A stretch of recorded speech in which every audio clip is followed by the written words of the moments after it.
Hi there audiophiles, OCA here. Welcome to yet another Audyssey video, this time with a twist that makes it quite exceptional. In response to persistent subscriber requests and increasing expectations, the insights I'm about to delve into are finally also accessible to MultEQ-X users, and I assure you the content ahead will justify the patience you have shown all this time. I mean, what good is the ability to import REW filters if you cannot export MQX measurements to REW in the first place, right?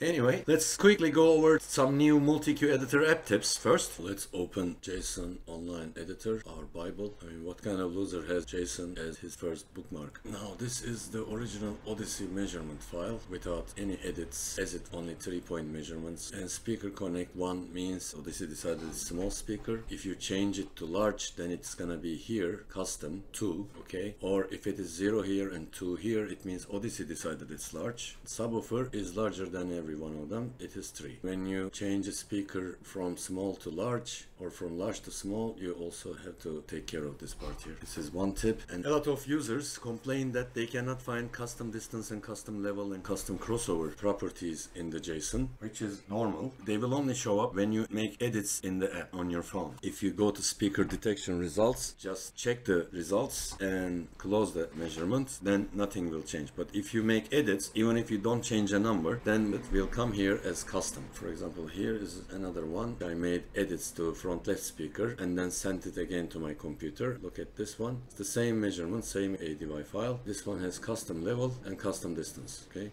Here is another one with also custom crossover and custom speaker type. When you have crossover edit, you have to also mention the speaker type. This is small with 90 Hz crossover rate. It cannot be more than 2 digits here. This one, for example, is front height right, and crossover is 110 Hz. Small speaker 110 Hz. Custom level is 0.5 dB. Another important thing here, a lot of users enter here 90 and say that the app didn't accept.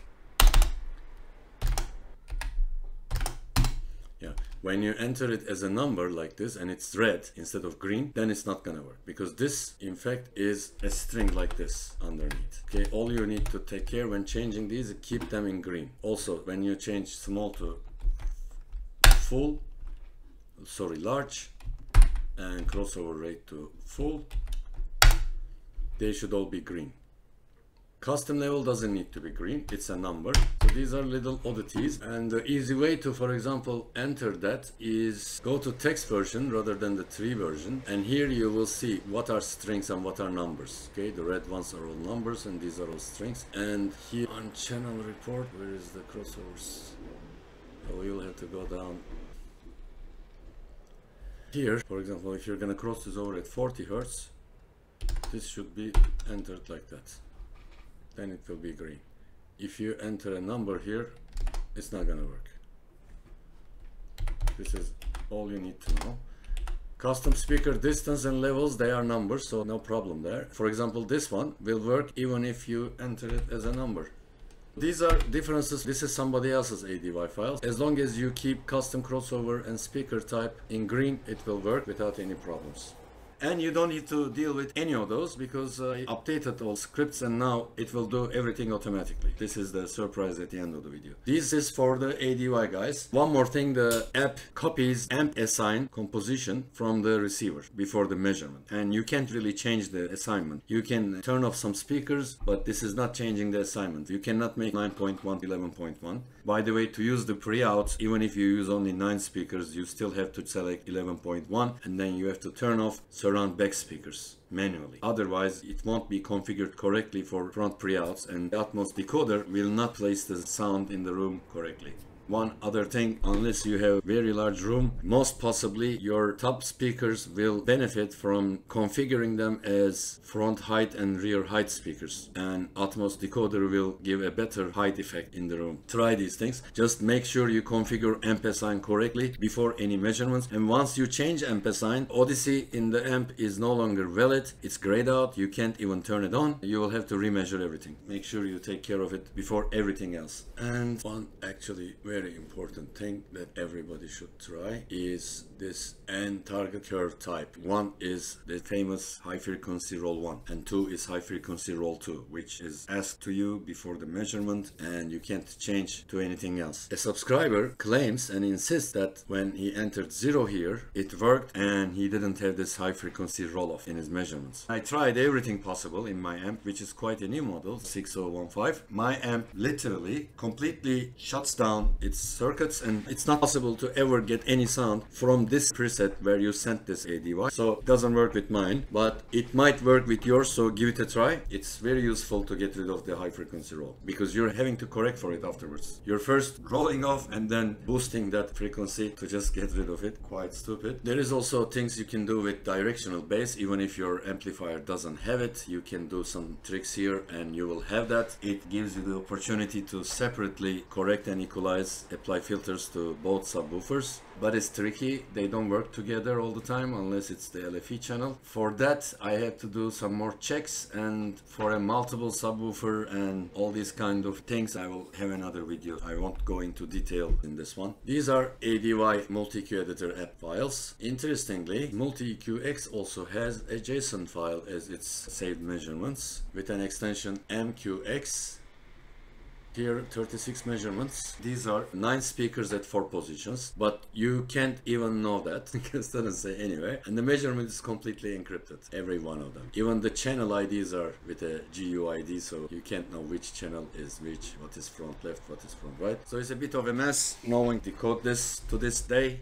Now the big surprise. I wrote a script called extract all measurements mqx.html. You double click this, and because it runs in the browser, it works for Mac, PC, everything. It doesn't require any installation. It doesn't require any knowledge. It's just a shortcut. You double click it and it works. Choose the MQX file. Let's choose this one given to me by a subscriber. Decode, convert and save measurements for REW. You click this button and working on zip because it's extracting 36 measurements and done. Here's your zip file. When you open this, all MultEQ-X measurements. Center speaker, front left, front right, surround back left, surround back right, surround left, surround right, subwoofer 1, top front left, top front right, etc, etc. And when you just drop them onto REW,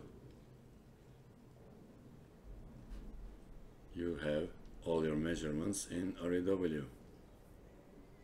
Now you can create filters, whatnot, as you wish, and export them to MultEQ-X. And if you disable measurements in MultEQ-X, you can export these as target curves, the filters, and it will be the same thing we can do in MultEQ Editor app. For a while, you can completely bypass Audyssey correction and make corrections for yourself, which will be in fact the subject of this video tutorial. But first I have to show how to import your measurements if you're a MultEQ-X user or MultEQ Editor user, or you want to do your own measurements in REW, which is now the third one. Before that, let's quickly go through extract and convert ADY HTML that I wrote. This one does more than just extracting measurements. Choose file, Audyssey, the original one. Automatically it converted it to perfect speakers and now saving it. And here are the measurement files as zip.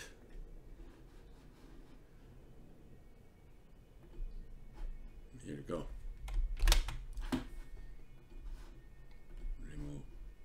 MultEQ-X users measurements and import MultEQ Editor users measurements. These are my measurements, I think. Yeah.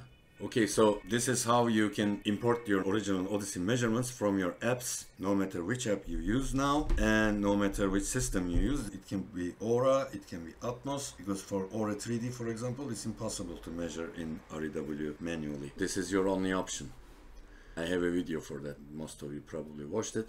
One thing, this script will, in the long run, after an update, may not work. I warn you today, so when the time comes, you don't moan about it. Probably some subscribers will immediately inform me and I will update the link anyway. But let me see. Here, distance position GUID shows which channel is the central measurement, and also you can change which microphone position will be your distance position. I don't know what Audyssey is really trying. They have to do cross-correlation alignment rather than going into such complication, but still it has that property. you will see that position here is misspelled. It's P-O-I-S-I-T-O. And somebody someday will fix this and then my script will not work. So keep that in mind. I will probably update it, but for it to work now I have to misspell it like that as well. Make sure you do the first measurement at the LP and use trim and distance speaker in MultEQ-X as this measurement so that you have proper indices. It will always show the distance position with a dp suffix after the measurement, so you had to time align the others for these speakers. But still, if you don't use proper trim and distance in MultEQ-X, you can get weird indices, but you will always get the dp at the correct speaker, and the others are not important, like their row is not important. Now, if you're measuring with REW, there are also novelties for that. First and foremost, you know, a lot of people have low volume with their Atmos sweeps. Most of them are unknowingly keeping the loudness management on, and denon calls it bass management, marantz calls it loudness management. These Atmos files have something called dial norm setting, and even some movies suffer from that, and loudness management will automatically dim the volume of that file no matter what. So turn your loudness management off. It's by default on, by the way. When you reset your receiver or when you just buy your receiver, it will come as on. And it's not in the menu right away. You have to send the right signal. For example, in my case, I made a photo of it because it is really hard to bring on.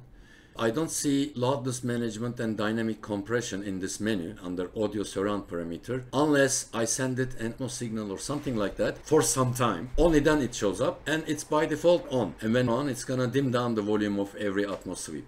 Turn these off. Also, I will put a link for that website. There is a list of amplifiers, usually older models, which will dim the volume no matter what, regardless of the loudness settings. And these are unlucky receivers, really. Thanks God there aren't too many of them. But if your receiver is one of those who will suffer from very low measurement volume with the Atmos sweeps that I supply, I created these sweeps with plus 4.5 dB offset. Now they will play louder. But if you don't have this problem, you have to apply the negative offset after you measure. They are 4.5 dB louder, and actually they are also more accurate in terms of response with the surround and high channels, just a little more accurate. These are the best Atmos sweeps so far. They are 256K long, and you will find a link at the top corner right now to download them, along with the reference file that you need. Now, the third way to obtain measurements, actually the best way, is doing them in REW itself with your own calibrated microphone. You can use Audyssey's microphone too. I have a video on the actual calibration file of these standard Audyssey microphones. You can download it from there. There's a link there to the calibration file. It's hacked from the receivers, so it's accurate. There wouldn't be too much difference really to be concerned about with a U microphone. In fact, the timing of an analog microphone could be better. The real advantage of REW measurements is that you can use dynamic EQ in neither of the ways with MultEQ Editor or MultEQ-X app, because the Audyssey measurements are taken with dynamic EQ on. Your target curves that you equalize for will no longer be valid once dynamic EQ will be on, unless you listen to your system at 0 dB, which is very loud. So to get the best results, you should turn dynamic EQ off with these systems. But when you measure them in REW, you measure them when Audyssey dynamic EQ is already on and at the level that you use your system. So at your regular level, the system is perfectly equalized and filtered to your taste, to your target curve, and dynamic EQ takes care of lower volumes and higher volumes. This is the basic advantage. Of course, you still need MultEQ Editor app to be able to do that, because you need to send perfect speaker to the amp before taking measurements, and you need to set Audyssey reference and dynamic EQ on. These were explained in my older videos, but just wanted to remind. What else can I say about REW measurements? Let's check the preferences quickly. You need to, most importantly, increase maximum measurements to the limit 199. If you're an auro user or something like that, you will quickly exceed 100 with this method especially. Speed of sound is not as important as before, but there are still receivers who suffer from 300 meters per second speed of sound rate in the amp. Mine was using 300, but recently somehow it changed back to 343. It's now accurately measuring it. Some update happened at some point, but all ramps didn't get this yet, or will never get it. But it's not a problem at all. All you need to do is check the Audyssey measurement distances for one of your speakers, distance of which you know, and compare it with the actual distance, and you will easily understand if there's a major difference that your receiver is using 300 meters per second. If that is the case, you have to enter here 300 instead of 343. First thing before doing anything else. Equalizer generic is okay. Analysis, set window widths automatically, and acoustic smoothing maybe. No, not yet. Adjust clock with acoustic reference, very important for timing. If you're using a loopback system or an analog XLR measurement microphone, then you can even use loopback. Adjust clock with acoustic reference.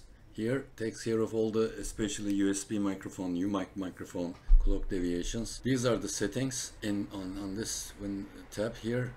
Comes nothing. Calibration file. Make sure you upload your calibration files correctly for 90 degrees, which you will have to use for measurements because it's a surround system. And here select Java and exclusive Wasabi drivers. Don't go for ASIO. It doesn't have any difference. And with ASIO, when you're switching between Atmos sweeps and rare zone measurements, you need to turn off ASIO driver every time, which is annoying. With Java, all you have to do is just close Windows Media Player. Set output channel mapping if you need. I think with Max you might need to do that. By the way, Max still cannot play Atmos sweeps, so Max only option is using the Audyssey measurements in the app and move them to REW. Timing reference output, pick one channel and keep it the same for all measurements. I prefer center channel because it is central by definition, and I know the distance of it to my LP. And measurements 0 to 24,000 always. Size should be 256 because the Atmos sweeps are 256K long. Use acoustic timing reference. Sampling rate 48 Hz. Single measurement. Do repeated measurements if you want to be very precise, because some measurements will be off. Check their distortion graphs and eliminate the odd ones out, and vector average the remaining ones. This is for a single microphone point. Take as many as you want. Also, you can do sequential channel measurement now in REW. So with just one click, you will measure all your left, right, center, surround, left and right, and subwoofer channels, not the Atmos ones. So these are new additions which are practical. You can add a startup delay so you can get out of the room before the measurement starts. And here are the LFE channel options. One thing I need to remind, do not measure LFE from the Atmos sweeps that I will share. They have a crossover and their timing delay is a little bit off. You can measure every channel from the plate sweeps or here, it doesn't matter, but for LFE you have to stick to REW if you want accuracy, and this is important for the sub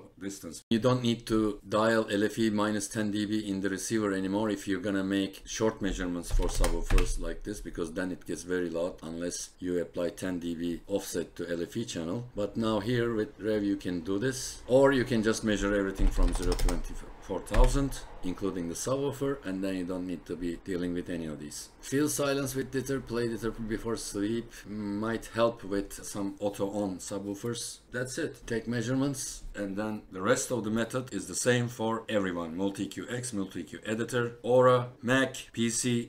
Tips about playing the Atmos channels. Every PC will play them, no Mac will. If your PC cannot play them, there is something wrong with your Windows settings or with your receiver settings or both. There are like 4 or 5 problems that majority of the people encounter. If you go and read the comments under any of the Audyssey videos, Atmos videos, you will find the solution. Okay, there aren't too many comments. There are detailed solutions for everything. So I won't go through the settings again in this video. Now let's start. Let's upload my measurements, which were Audyssey responses zip. I think it's this one.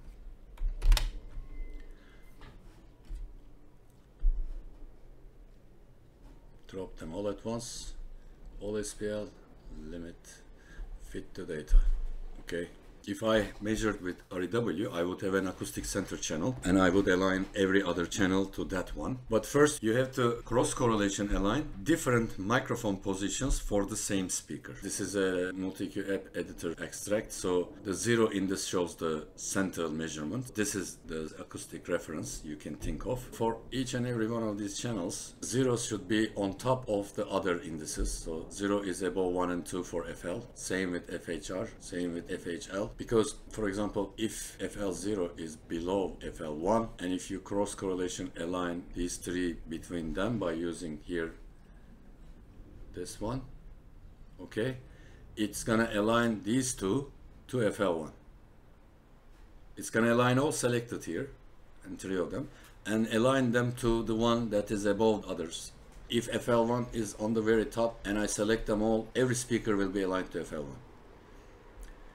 So this row here is important. For MultEQ-X, the DP, distance position measurement, will be on top of the other measurements for that speaker. Okay, it's not important that C0 is above FHL0 because we are gonna cross correlation align only FHL speakers between them.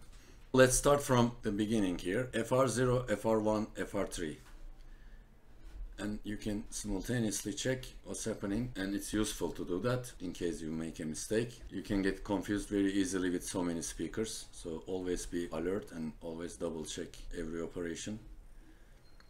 Unfortunately, this is the size I can have with overlays. Let's set up a proper rev screen quickly. Measurement actions, trace arithmetic. This comes here, this comes here.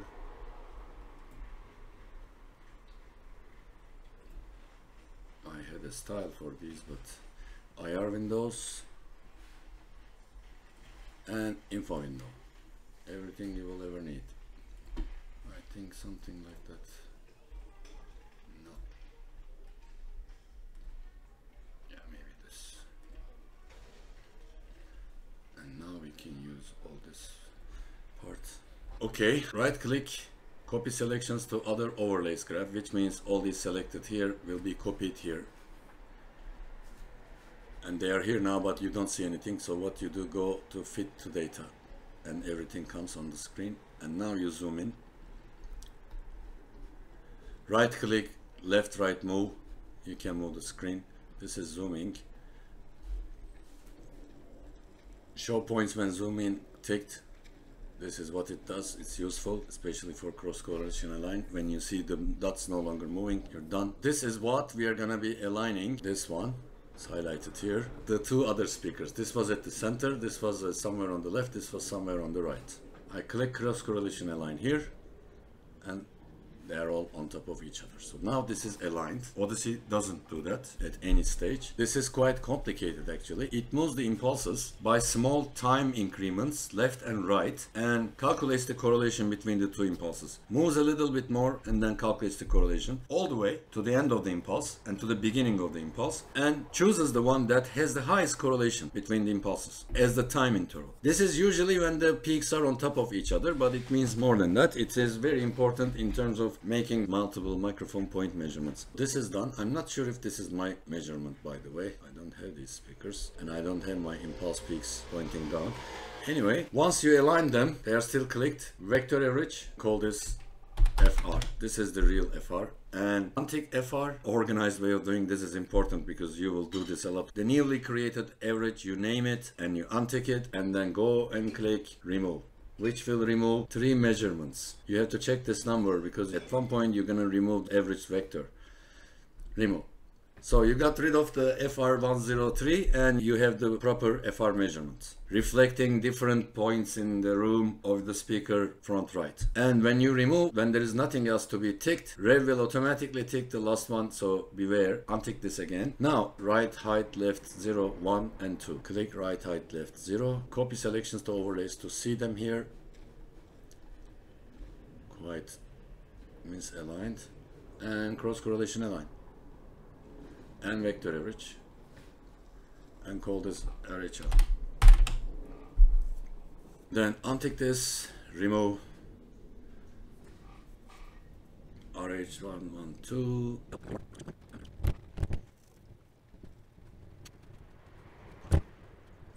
These new keys on this action step are quite useful in terms of speed. These things used to take a lot longer.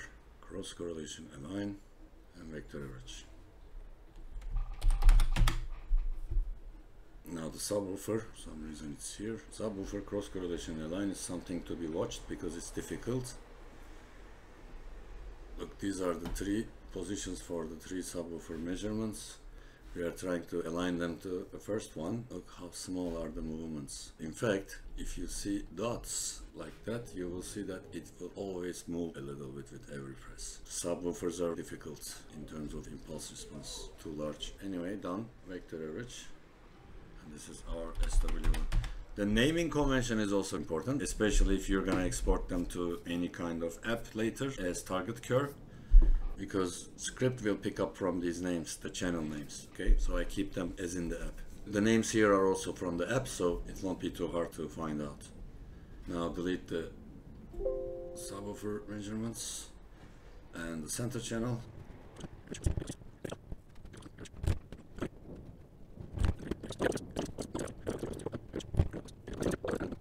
Okay, now what we're gonna do first is MultEQ subwoofer, because it's a different animal. This technique is much faster than the previous ones.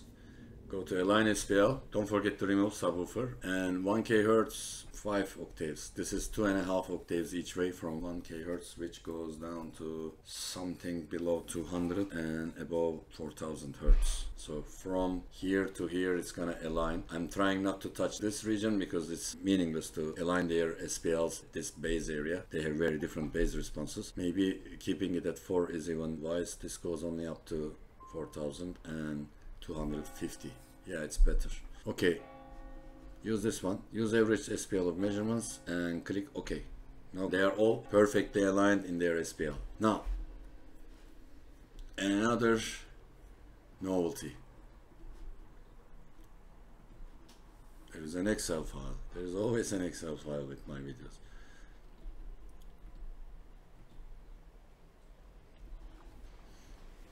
From your ADY file, I am trying to explain it for all three type of users at the same time, so it's not easy. Like REW users will have their acoustic reference speaker anyway, the distance of which they will have manually measured, but the app users need to get it from their Audyssey measurement. Let's say this is my center speaker, 3.16 centimeters. It's quite accurate. And it doesn't really matter. What matters is the relative distances between speakers. The error here, and which is very small, Audyssey is quite accurate with speaker distances. And even if it's off by 5-10 centimeters, which is as much as the distance between your ears anyway, it will only change the size of the Atmos bubble in the room. Like the room will be 5 centimeters smaller in diameter than it really is, and I don't think this will make any difference audibly, sonically to anyone, as long as all speakers are timed perfectly for the LP and arriving at your ears at the same time. Doesn't matter how big the sound is. So I'm gonna take for this, and for the first time, my center speaker distance calculated by Audyssey as correct, or I can change it. I can measure very accurately and correct it as 3.07, but I'll take it this way, 3.16. I hope this measurement is the measurement I uploaded to REW, by the way. This Excel file, you cannot edit or change green cells. You cannot corrupt it. And this is not, we don't even have the same channel names, do we? Okay, whatever. Method is the same. RHL, RHR. These two will be SLA, SRI, FR, CCC. Here, for example, if you enter an unknown channel name, it will go red. It's trying to avoid most mistakes you can do. You can pick whichever channel you want to be as your fixed channel, and we picked center as our fixed and known channel, so there should be only one here, and these are 0, of course.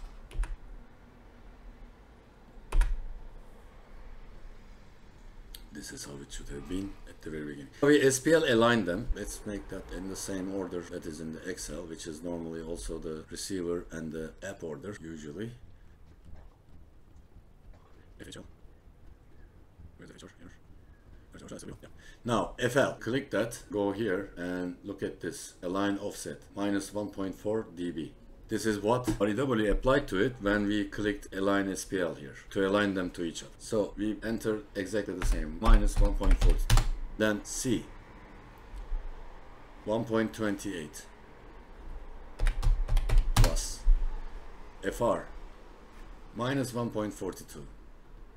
front speakers are equal distance and same volume. These are the SPL offsets REW had to apply to every speaker measurement to bring them to the same volume level, to the highest accuracy, which we will not be able to apply. 0.60 dB for this one, RHR minus 0.09, and subwoofer we didn't calculate. This automatically gives you the SPL offsets you have to dial in to your receiver or to your app, because there is no 1.42, rolls it to the nearest 0.5 multiple that you can use in the app or the receiver. I heard that some new receivers can have more accuracy here, then you have to change this formula. Because we are having to enter minus 1.5 to the receiver, the FL measurement SPL level here is no longer correct. How much it's incorrect? Minus 0.078. So we have to come to here for FL. Let me put this here so you can see easily. And whatever you see here, just dial in. Minus 0.08, add offset to data. C, 0.22, 0.22, add offset to data. FR. So this is how, to the best accuracy of your receiver, you align their volume levels. This is the best you can do before you start equalizing them to each other. Okay. Now the more important part. Their SPLs are aligned, but how about their timing delays? Now we can also add subwoofer to the equation just to have some fun. Copy all selections to overlays and fit to data.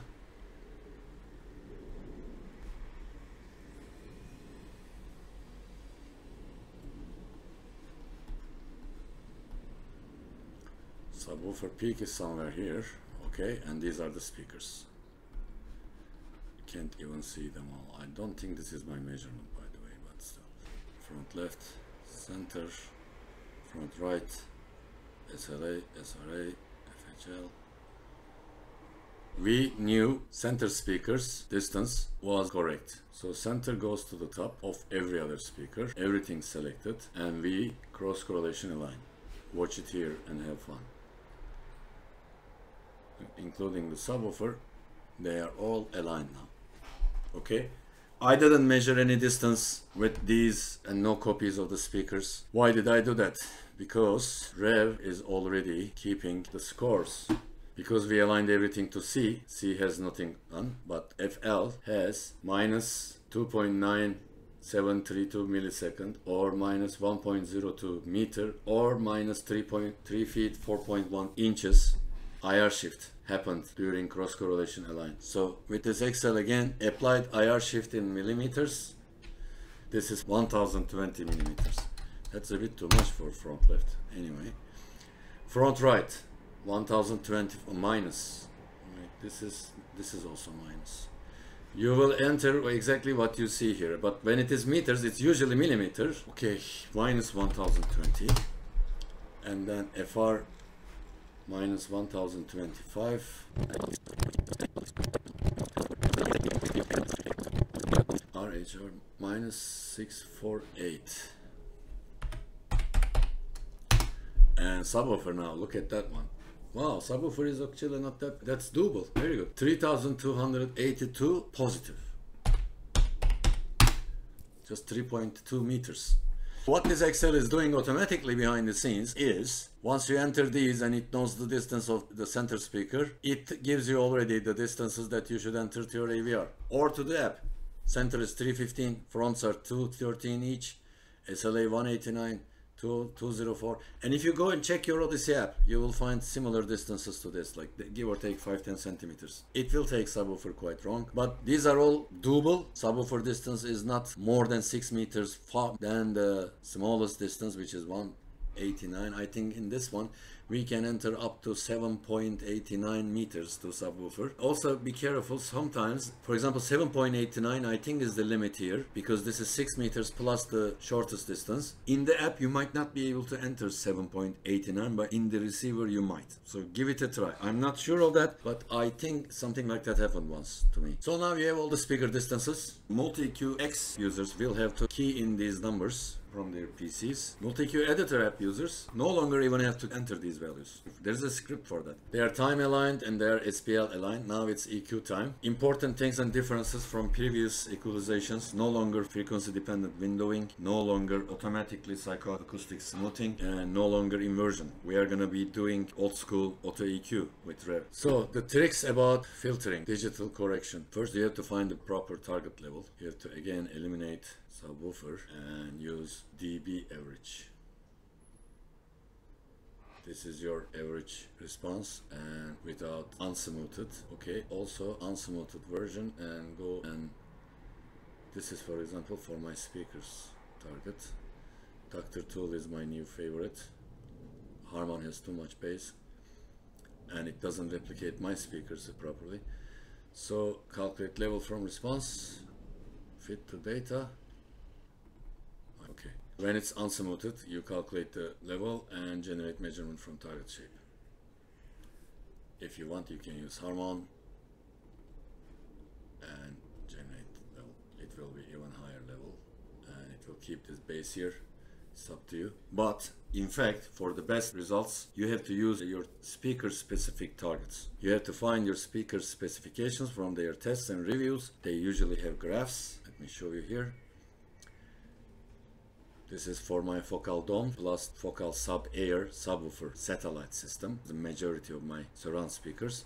You see this speaker, I was always crossing it over at 80 Hertz because this is what the manual says, and it shows responses like it has a lot of bass below 80 Hertz. So I want to make use of that bass, but in fact it is minus 3 dB already at 133 Hertz and minus 6 dB, which is half the volume, at 112 Hertz. So this speaker is hardly 120 Hertz crossover, nowhere near 80. The subwoofer is hardly 80, by the way. So from these data and from these graphs, you have to obtain your speaker's target curve. And if you equalize and filter your speaker to that target curve, you will get the best results. Equalizing this like that, you may hear more bass, but it's not gonna be clean. You're gonna be hearing the room ringing here, not the speaker. You have to remove the room from the speaker so it's minimum phase. Also your speaker crossover, no longer trying to determine the crossover from the graphs or whatnot. Your speaker's crossover rates are fixed. These focal domes had to be 120, even 130 in fact. It is not because the graph looks like it still goes okay until 80, you click it 80. No, then it's not gonna sound as clean. Okay, it's still gonna sound fabulous with this kind of correction technique, but I'm telling this advice is for people who are really after the most accurate, precise correction and the most clear sound. And I figured none of these target curves match my Kanta 2 speakers, and I made my own Tool Kanta target curve. None of these slopes, for example, when you say select full range speaker, or it should be none, and no room curve. This is my speaker, and it took me, I had to create a polynomial from the 2 points of the graph and some review I read similar to the focal dome one. Now when I equalize my speakers, front speakers to this, I get the best results by far in all these years. So I suggest you do something like that. Anyways, let's stick with Dr. Tool for now. If you make it full speaker, you will get this slope. But for example, the slopes here, 12 or 18 or 24 or 6. My slope is not any of them. My slope is something like that. And it's very important to equalize this base area to the spec of your speaker rather than a random target curve. So we don't need to use the slope here. Calculate level and generate target from shape. When you generate the target, come here and from the info read its dB level, 114.20. Don't forget that you're gonna need this for everything. Target can stay in clear. We no longer need dB average. Now to the rest of the speakers, apply 148 smoothing all together, and this is your target. Target remains unsmoothed, and Control Alt Y will extend the screen to the content in these, and 20 Hertz. This is the uncorrected speaker response of our room, but they are SPL aligned at the moment, as in you just dialed in these in your receiver. No correction yet, and because you dialed these distances, they are also time aligned. Their impulses are arriving to the listening point all at the same time. Look how harmonious. Even the subwoofer is trying to be somewhere there. You can only see it in the big picture. Look. Anyways, the subwoofer will sound really nice with this system. It's cross correlation aligned. I usually have to compromise because the distance is too long. I have to use this one, for example. So don't forget, you can do that too. Okay, the dB level was 114.20 and we smoothed everything to 148. Now we start equalizing. Go to EQ, target level 11420. 2 digits are valid here even if it doesn't show. So if you see something like this here, use that one for target. Don't forget smoothing 148. You can also smooth them here if you forgot to. Filter tasks 20, 200, 5 dB boost VLO. Okay, we allow narrow filters below 200. We don't allow Vari max Q above 200. This is irrelevant for this step because we are below 200 anyway, but nowhere in the equalization use this one. In my experiences, this one decreases clarity. And match response to target. And let REW do its magic. And then generate measurement from filters, generate measurement from predicted. One generates the filters, one generates the result after the filters. Now you have filter C and filters EQC. C is somewhere below the graph at 0 dB. Here, these are the filters. For 0 to 100 for center speaker. Now, FL, you have to do it in a row so that you don't get confused. FL, EQ, 114.20, match response to target, generate from filters, predicted. FR, 114.20, match response to target. As I said, if you use for every speaker its own target curve, like for satellites you change it and you put there, and subwoofer put subwoofer's own target curve from its specs and tests, then you will get better results. But this is still good enough, so it's okay. Did we match response already? Yes, filters predicted. SLA EQ 114. It's gonna get easier and easier, don't worry. Match response to target. Ignore this, and even if it doesn't produce any filter, this time it did, sometimes it will not, especially in these areas for surround speakers, still generate filters and predict it, because otherwise you're gonna get confused and you will skip one speaker and you're gonna start combining filters of different speakers with each other. It's gonna get messy quickly, especially if you have like 15-16 channels. EQ 114.20. Now we have equalized EQC, EQFL, EQFR, EQSLA, EQSRA, EQFHL. Everything starting with Q is our responses. Ctrl-Alt-Y. Where's the target? Here. Now it's time to align subwoofer to this. You know, we left it out, so pick subwoofer here and start moving its SPL. Where's the target curve? Okay. Let's see, 0 to 10 and Ctrl-Alt-Y.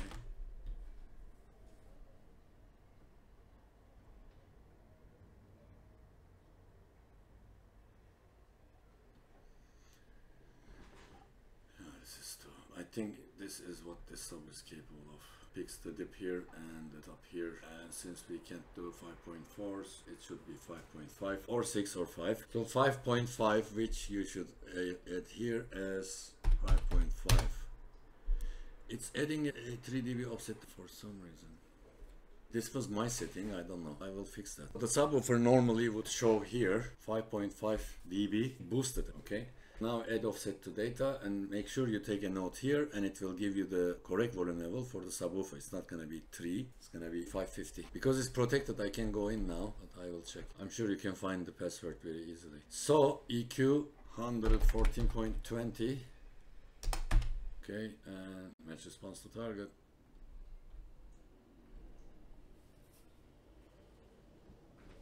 No, we didn't smooth this 148. That is why there are too many filters. Match response to target.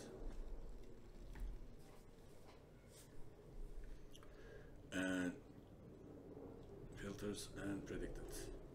With subwoofer we are done already. This is our final subwoofer response. I can call this subwoofer final.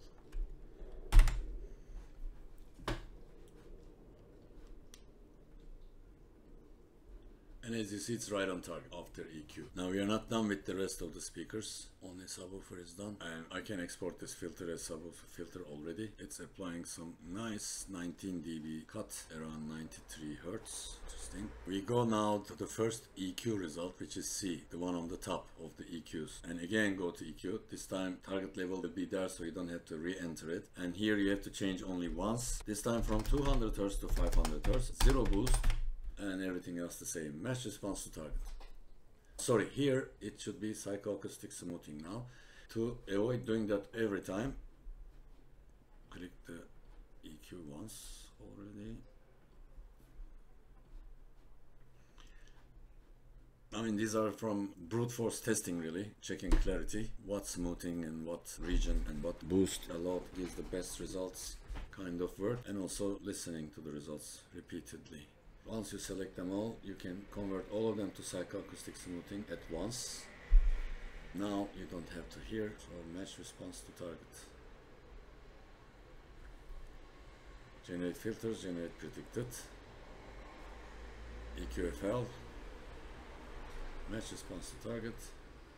Generate filters, generate predicted. EQFR. Match response to target.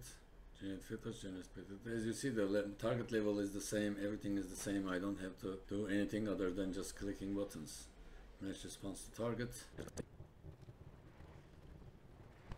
Now, the next round of EQs, which is here. These are equalized already up to 5. Now the rest.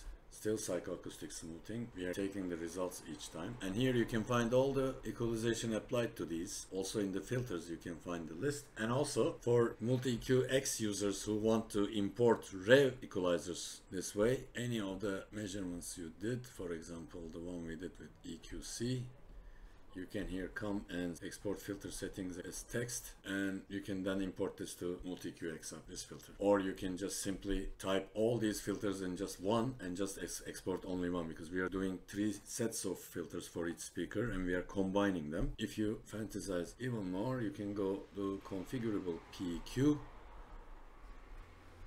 in which you use the MultEQ-X mentioned settings. You can adjust it to spec here, and then the filters will be created accordingly. This is also another way. But here we are just using generic, so we use the best possible filters. But you should do customize and use this if you're gonna use filter import of MultEQ-X, rather than disabling measurements, converting to perfect speaker, and importing target levels as correction. Anyway, here it gets a little bit more complicated, but it's the best equalization for high frequencies. Normally you don't equalize high frequencies. Now, EQC is the twice equalized up to 500 response, which you will see here. And before that it was like this, and before that it was like this. Now we are in this stage. And C speaker is 3.15 meters away from the listening position, which takes 9.18 milliseconds for sound to arrive from the speaker to your ear at this distance. Okay, simple division with the speed of sound 343 meters per second and converting into milliseconds. So you window this measurement such that 9.18.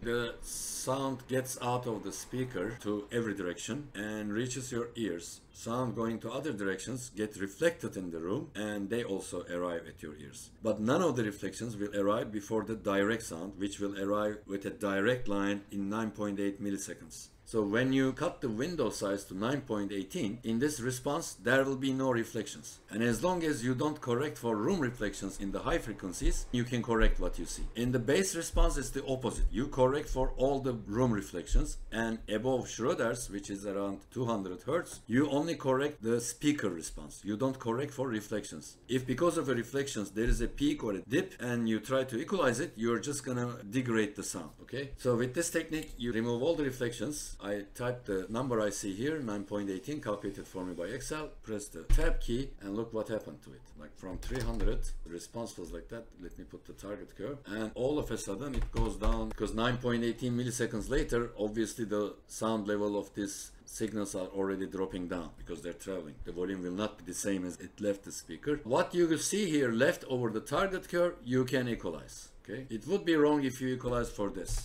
Too much it will be. But this is okay because this speaker is 3.15 meters away. So once you do that, you go to EQ again. Target level will not be changed, but here from 500 to 20,000, again 0 boost and match response to target. And create measurement from filters. This time don't create from predicted because you will not equalize one more time. So EQ-FL, read from here 6.21 milliseconds far, make it 6.21 and go to EQ and mesh response to target and generate measurement from filters.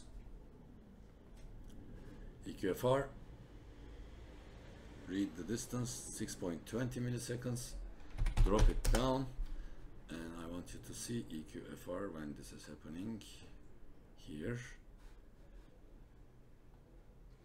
EQ-FR and target, nothing else, and now I click 620, see? So EQ-FR in fact is right on top of the target curve. It doesn't need equalization. Audyssey would have cut all these and boost all these, ruining the sound, but this is what you can do in REW. So go to EQ, match response to target, look at the filters required. 2.5 dB, 2.6, and the Q levels are so low, only 3 filters with very little, like 1.4 dB at 11,000. Anyway, generate measurement from filters. Okay, I now finished the last filter, again applying the 7.29 millisecond short windowing here to avoid reflections. Now it's time to combine the filters. In the meantime, I found the Q requirements of MultEQ-X. It's from 10 Hz to 20 kHz, minus 10 dB to plus 10 dB, Q from 0.1 to 10. You can configure REW's graphic equalizer. I mean, if you want to import REW equalizers to MultEQ-X for some reason, if you're desperate about it, you have to use configurable PQ and come to settings here, 10 to 20 Hz, steps as small as possible, and minus 10 to plus 10, and 0.1 to 10 also minimum possible step. Apply changes, and once you do that, REW Auto EQ will use filters only within these limits, and then you can from export filters as text export every filter to MultEQ-X, but it's not necessary. I can show you your measurements here. You can include and exclude a position. If you exclude all your measurements and then import filters as target curve for every channel one by one, then you can make a perfect speaker correction like we will be doing. By the way, this Excel file settings, you can enter these values you see in bold all in here. I fixed that file, by the way. The formula wasn't copied all the way down for some reason in that column. Now combining the filters to create a proper filter for every speaker. Everything starting with filters, starting from C, from the top. So 12, and the next one is the next filter C, filters EQC, this one, and the third one will be, it's important to do this in some certain way because you can really get confused. So filters C, EQC between 200 and 500, and from 500 above. These are the 3 filters for C. So what we have to do is trace arithmetic, multiply 12 with 32. Multiplication. We can do this in an order, generate. Now, after 12, step 2, 14, and step 2, 34. Generate. 2 steps, 16, 2 steps, 36. Generate. 28, 48, generate. 30 is subfilter. So done. Now go to the first generated multiplication, 59, and multiply it with 50. So here it should be 50. Generate. 60 times 51. Now we are stepping only one. 61 times 52. 59 is a multiplication, so we are done. Now this one you can read it here in the info box, RHR. This one is RHL. These are our filters, and in fact we are finished with the calibration for every channel. Oh, what is this? 74. Okay, I skipped that. This is FHR. It's very easy to get confused. So these are all the filters, and these are all the original responses.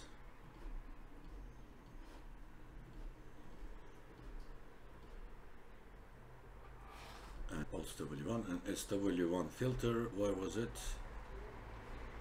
Here, number 30. I want to bring it down, number 30 here, call this SW1 like others, and bring it all the way to the end to avoid confusion. Okay, we are at the bottom. Now to see the results, okay, we don't need this, we are already done. In fact, what I can do now, these are the values we should be entering into the app or the amplifier, but the easier way now is save this file as same name, CSV, comma separated values, this one. Save. This is okay, just say okay to this. And now you have here the CSV file. We have a new script, upload Excel speaker settings to ADY. Perfect ADY extension, which was this one, the other script converted into perfect speaker. And the CSV file is this one, update ADY with filter settings, and here comes the updated one. Quick look, comparison between them. This is the perfect speaker version of our measurement, and this is the new one. Look, custom distance 2.13. Where's the Excel?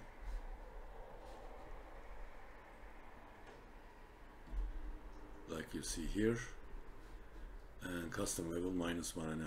This is for front left. This one 1.5 3.15 goes all the way, correctly filled up. In fact, we should run this after we determine the crossovers, so it would also bring the crossovers up here. This is how you do it now, and all you have to do afterwards is transfer this ADY to your receiver, and it will be all set after calibration. Now, things we haven't done yet, the crossovers and saving the filters. First, let's create the filters. These are now, for example, this one is what you have to import the MultEQ-X as your target curve for front left speaker. When the front left speaker measurement is disabled, then this will act as the filter to the speaker without any intervention from Audyssey. Given dynamic EQ is not turned on, okay, then the filter will have no meaning. But with REW, since we will have measured them already with dynamic EQ on at a level we prefer, 5, 10 or 15 dB or 0 dB, then this filter will apply and it will have the perfect curve, the Dr. Tool curve, at the level we measured our speakers, which should be the level we listen to our system. And for lower levels, dynamic EQ will take care of the required boost in the bass and high frequencies. Okay, now you select all the filters and nothing else except for subwoofer. You will see why soon. So subwoofer is not clicked. Go here, export as text.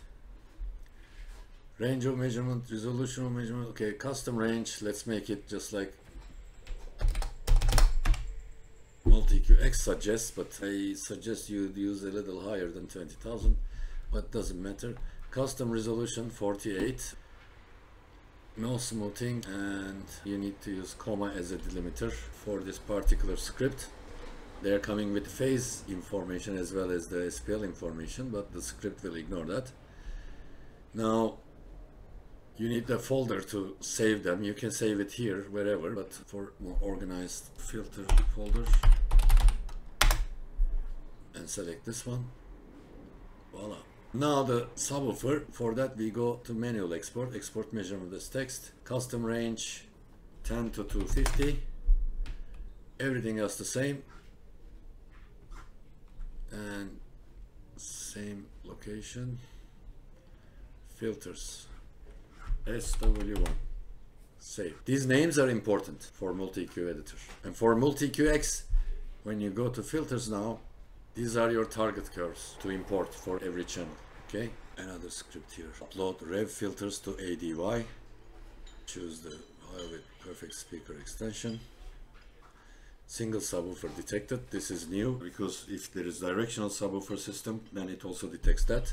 Dual subwoofers and dual directional subwoofers, because there will be name confusions. With two subwoofers you have SW1 mix for both subwoofers, the same name, and because there is only one correction for two subs, the names will be confused. This is to avoid that. It gives you a warning here that these are the channels it's importing. These are okay. Select all these here since the names are correct and generate. And perfect speakers calibrated. When you check in the JSON, you will see that these are still perfect speakers. Response data are perfect direct response, but they have custom target curve points with phase eliminated. 529 of them, and only subwoofer has less because it's to 250. All of them are filled up. When you run the XL updater, it will also update all the distances and crossovers. I made them separate because once you have your distance settings and crossover settings, they will not change. But you will want to send an ADY to your receiver to remeasure, for example, and recreate filters. You can't delete these custom curve points one by one. So you can at all times create this, keep that without any custom curve points. And whenever you want, you add correction to that and save another one. You can do multiple trials of measurements and multiple filters much easily. If it was only one script for both, then you wouldn't be able to differentiate custom curve points from speaker distance and level settings and crossover settings. Now the crossovers, in fact, is very easy because it should be the spec crossover of your speaker, okay? My focal downflux satellite speakers needs to be crossed over at 120, period. And my floor standards needs to be crossed over at 60. These are facts. And if you take enough measurements and if you have proper target curves, you will end up exactly at these. Even in your graphs, you will see it. Let's see if this is gonna show the same results. We have to calculate the results, multiply C with the C here. This is applying the filter to your speaker. So C was like that and turned out like that when target was this. This is the after filter C. It's called this C1. So 2 with 68 and 10 with for the subwoofer. Finally, let's determine the crossovers. Psychoacoustic smoothing. Start from C. Subwoofer and the target curve. The important region is from 20 to 200 Hertz. Okay, C is intersecting with the subwoofer around 94.1 Hertz, and then it has a dip. So for C, 94.1. And it will automatically round it to the correct crossover rate, 90. And this is how you have to set up in the ADY, which the script will do for you anyways. You have to set custom speaker type to small and speaker connect to 0 and custom crossover to 90. And in the AVR you have to set crossover to 90 Hertz. Now the front pair, FL1 and FR1. These seem to intersect around here. One of them is here. 72 point, actually both intersecting there, so 72.3, and this one also 72 something, and both are determined as 80. This is definitely not my system, by the way, from the crossovers I can tell. And now the surround left and surround right, somewhere here, 123.9, so it's 120 for both.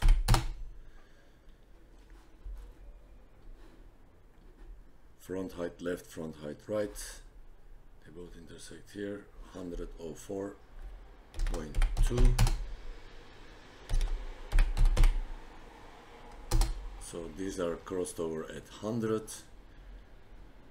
And finally the right height pair, one of them intersecting at 126, left one 126.6, and right one 104. So one requires 120, one requires 100. There is no 110. This is a no. Gonna have to be. If we cut it down at 120, the left speaker will lose some bass here. Actually, for the left speaker, we need to cut at 200, ideally. So later the better. So this has to be 120 as well. And that's it. You can always update after saving as comma separated values, CSV, update it with the script in the app automatically for all these values. And that's all, folks. Thanks for watching. Don't forget to subscribe, and bye.